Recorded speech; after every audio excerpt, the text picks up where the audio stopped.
So guys, today Bungie and NetEase has announced Destiny Rising, the Destiny mobile game that has been teased about for ages now. We now have some concrete information about the game, what it is, a closed alpha that they're going to be setting quite soon, and a whole lot more. So we'll jump into all of it here in today's video, but before we do, as always, if you're going to enjoy or find this video helpful, if you could leave a like and subscribe to the channel, I would very much appreciate it. And with that all being said, let's just jump into today's video. So, Destiny Rising is an sci-fi RPG shooter, similar, it seems, to Destiny, but it is set in a completely different timeline, a post-Dark Age story in an alternate timeline. So think Dark Age was like Iron Lords and Warlords, set many years before the story of Destiny 1 and Destiny 2. This timeline allows for a different exploration of how humanity began to rise from the ashes of the collapse when invaders from beyond the star brought an end to what was once a golden age. The fallen deity, the Traveler, used its light to create ghosts who sought out fallen denizens of humanity and brought them back as light bearers, immortals empowered with unique abilities.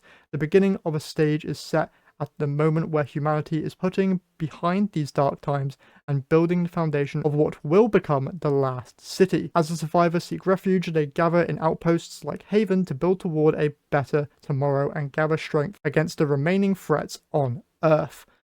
Moving on from story stuff, they also talk about characters. Now in Destiny, you currently have customizable characters that you can freely customize and change things with. In Destiny Rising, you're going to have set characters like heroes that you can choose between. You're going to have ones that you recognize like Ikora Rey and Iron Lords like Jolda, as well as a youthful Kabir, who was the Titan, I believe, that went into the Vault of Glass first. So very iconic characters within the lore, which I'm sure a lot of people are going to have fun playing with. But this is an era before the Guardians were fully defined, and the classes of Hunters, Titans, and Warlocks had not been solidified, so each character comes with a distinct and unique playstyle, offering a fresh and immersive experience. In addition to familiar names and faces from Destiny 2, we have an expansive roster of new characters for you to master, including many new Lightbearers whose legendary stories you can experience firsthand, and at the heart of it all is you, the protagonist known as Wolf, whose gender and appearance you can customize as you embark on your journey. Okay, so there's one customizable character in and amongst a sea of set characters. Then they go on to talk about the closed alpha test and that you'll have the opportunity to experience gameplay with 11 unique characters, but don't worry, this is just the beginning and many more characters are on the horizon. So I can just think about the incredibly lore, insightful people going crazy about speculating what characters could be coming to Destiny Rising. Think about like Drifter, we could see him in a younger state, possibly. You could see Zavala, Cade, the guy who was the Hunter Vanguard before Cade, Clovis Bray, maybe before he dies. That would be sick.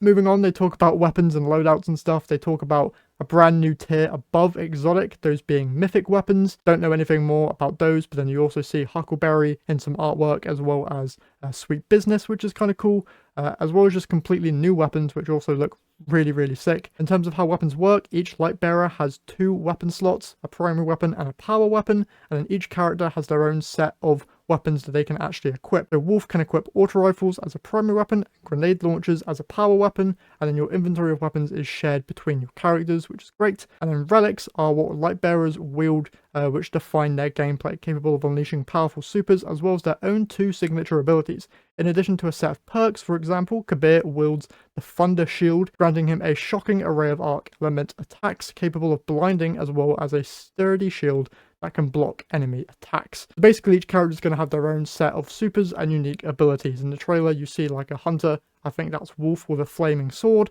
There's a Warlock with like a Reaper scythe made of Void Light. I also saw like a Titan whipping out like a Void rocket launcher or something. So very interested there.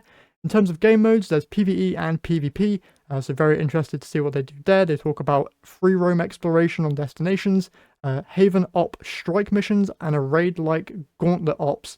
And then PvP, we haven't forgotten about the competitive side. In our upcoming closed alpha test, you'll get to experience our brand new competitive mode, Shifting Gates, uniquely crafted for Destiny Rising. Although it's still in early stages of development, we hope you'll join us in shaping this exciting new experience.